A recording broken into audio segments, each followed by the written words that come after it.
Today you're going to take notes on the American Revolution. Last time we took notes on the different acts and taxes that King George III put on the colonists because of the French and Indian War. Now we're going to take notes on the results or the effects of those acts and restrictions that were placed on the colonists. So the struggle is truly real with the colonists. The British continued to annoy the colonists with the acts and restrictions on the colonists. The Intolerables Act was a direct attack on the colonists' rights and freedoms.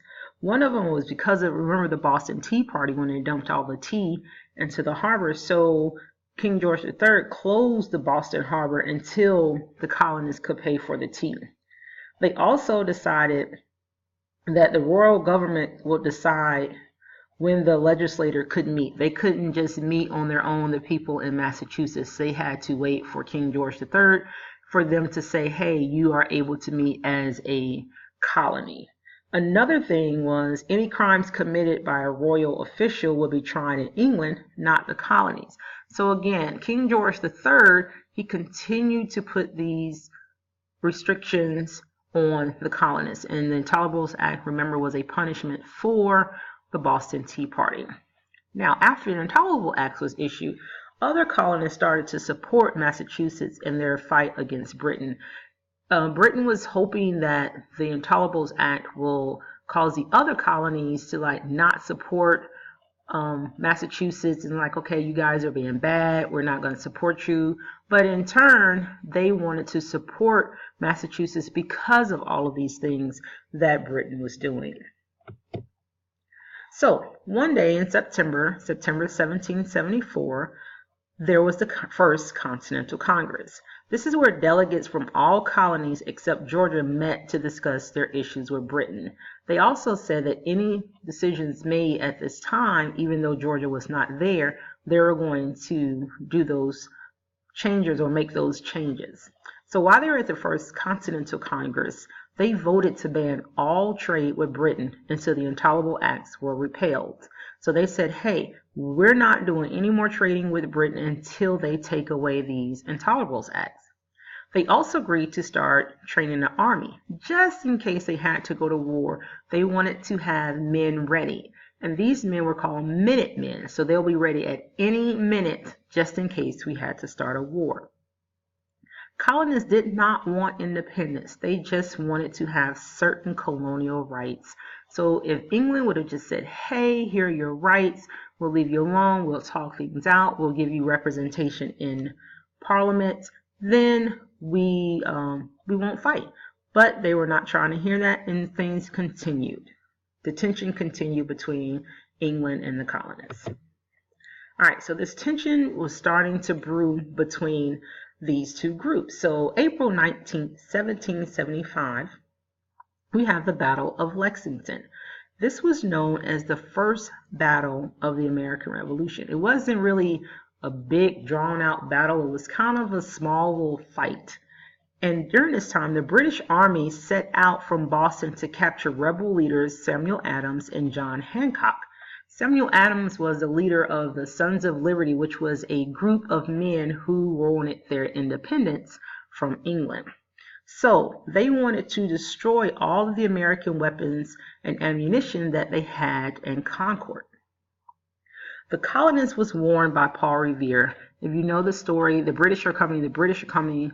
Paul Revere went through and told the colonists and people that the British were coming, and they were able to kind of hide their ammunition, and Samuel Adams and John Hancock were able to escape because of Paul Revere's warning.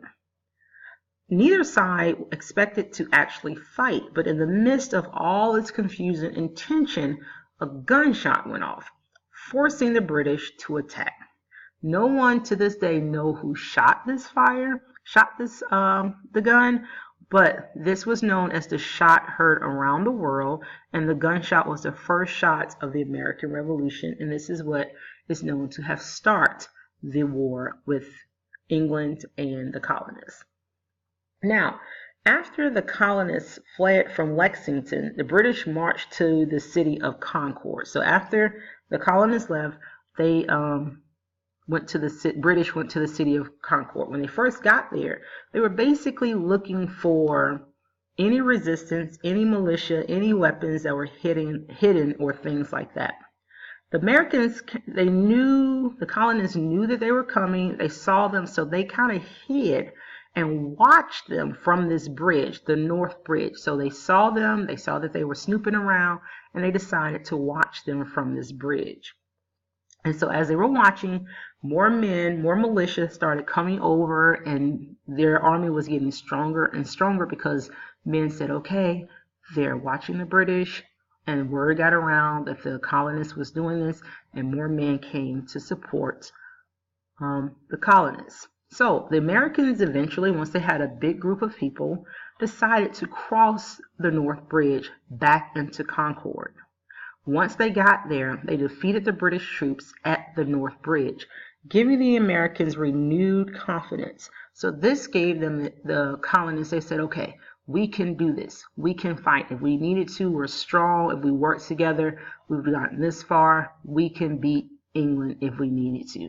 So these two events were known as the Battle of Lexington and Concord, and were two of the first major battles, not really major, that happened at the beginning of the American Revolution. Loyalists versus patriots. So these little battles started going on. You had some people who were loyal to England, and then you had the patriots who wanted to get away from England. So the difference between the two, loyalists, they felt that a strong unified British Empire is good for everybody. They also felt that colonists are British subjects and should obey British laws. They felt that basically you need to listen and not stray away. They said taxes were due. We fought this French and Indian War, and they were used to protect the colonists, so you should stay loyal to England. American colonies would be weak without Britain, so some of them felt that we need this support from England to just survive.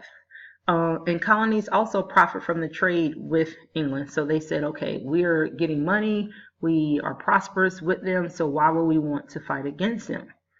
On the other hand, you had the patriots. The patriots felt they had rights that should not be taken away, like property.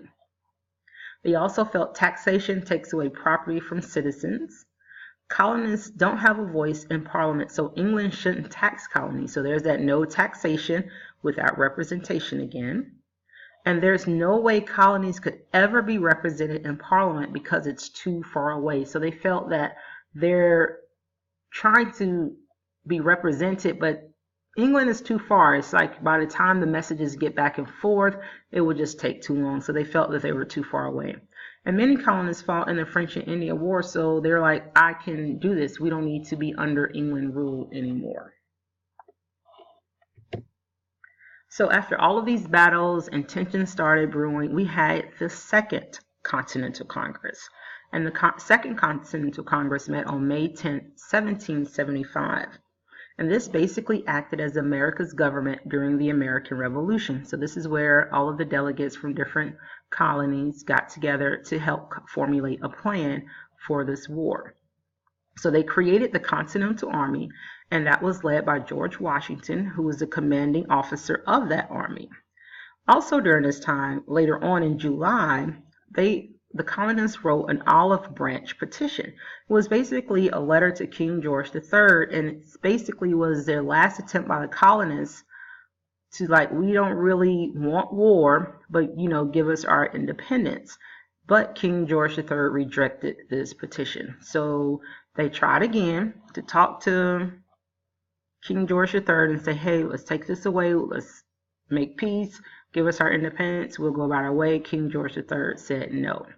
Eventually, after all of this, on July 4th, 1776, the colonies eventually voted to adopt the Declaration of Independence and proclaim their independence from Britain. So eventually they said, hey, we must get our independence from Britain, and then the battle started, and eventually we have what we have today, the United States of America.